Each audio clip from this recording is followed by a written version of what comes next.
नमस्कार, आप देख रहे हैं हिमाचल न्यूज। आइए जानते हैं आज के प्रमुख समाचार और दिन भर की बड़ी सुर्खियां। नौकरियों के मुद्दे पर सदन में तीखी नोकझोंक, असंतुष्ट विपक्ष नारेबाजी करते बाहर गया।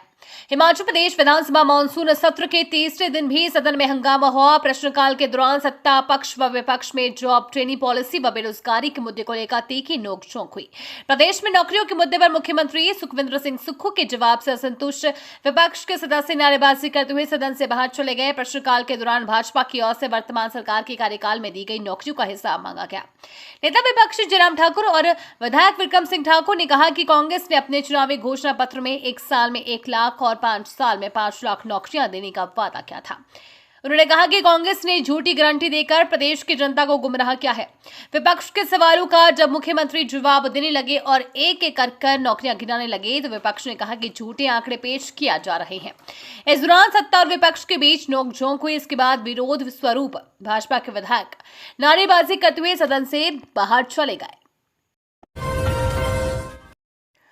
हिमाचल के चंबा में 1 घंटे में 2 बार डोली धरती। सुबह सुबह आया भूकंप, लोगों में दहशत। मौसम की मार झेल रहे हिमाचल के चंबा में सुबह सुबह 2 बार भूकंप आया है। 1 घंटे में 2 बार भूकंप के झटके महसूस किए गए हैं। 3:27 पर 3.3 तीव्रता का पहला भूकंप आया था, जिसके बाद 4:39 पर 4 तीव्रता का दूसरा भूकंप आया, जिससे लोगों में दहशत फैल गई है। हालांकि फिलहाल इससे कोई नुकसान की खबर नहीं है। नेशनल सेंटर फॉर सिस्मोलॉजी के मुताबिक पहला भूकंप सुबह 3:27 पर आया, लेकिन तीव्रता रिक्टर स्केल पर 3.3 दर्ज की गई और इसकी गहराई 20 किलोमीटर रही। जिसके करीब 1 घंटे बाद चंबा में दूसरा भूकंप आया, जिसकी तीव्रता रिक्टर स्केल पर 4 रही। ये भूकंप 10 किलोमीटर गहराई पर आया। उपायुक्त चंबा मुकेश रेपस्वाल ने कहा कि भूकंप के झटकों से जिले में जान माल का कोई नुकसान नहीं हुआ है। भूस्खलन से सड़क का बड़ा हिस्सा नदी में समाया। मंडी पठानकोट हाईवे पर सैकड़ों वाहन फंसे। मंडी पठानकोट राष्ट्रीय राजमार्ग पर लंबाड़ी के पास हुए भीषण भूस्खलन के कारण यातायात पूरी तरह से ठप हो गया है। इस भूस्खलन के चलते हाईवे का एक बड़ा हिस्सा कट गया है, जिससे सड़क मार्ग अवरुद्ध हो गया है और आवाजाही रुक गई है। जानकारी के अनुसार बुधवार को लंबाड़ी क्षेत्र में हुए भूस्खलन के कारण हाईवे का एक बड़ा हिस्सा नदी में समा गया, जिससे मार्ग की बहाली में काफी समय लगने की आशंका है।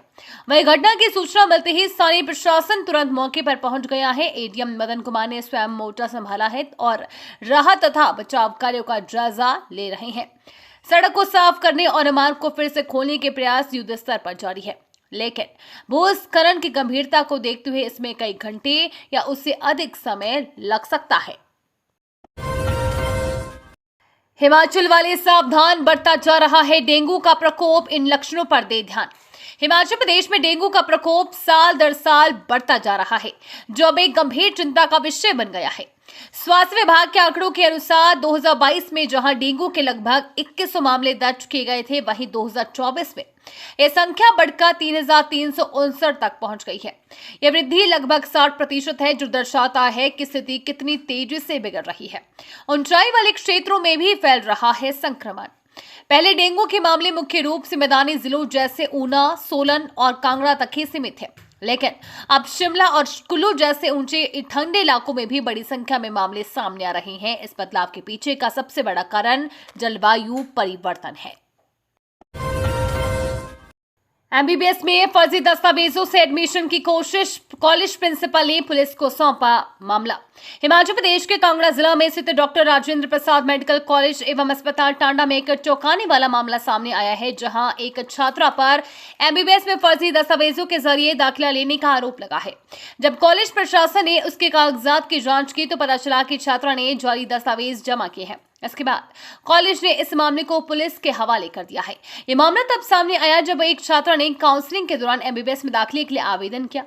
कॉलेज प्रशासन को छात्रा के दस्तावेजों पर कुछ शक हुआ, जिसके बाद स्क्रूटनी कमेटी के nodal officer doctor Rajesh Goyal के साथ डॉक्टर प्रवीण कुमार, डॉक्टर सोनिया धीमान, सत्याभूषण, कमल सिंह और गुरचरण सिंह की टीम ने छात्रा के सभी प्रमाण पत्रों की बारीकी से जांच की। जांच में पता चला कि छात्रा के दस्तावेज फर्जी हैं।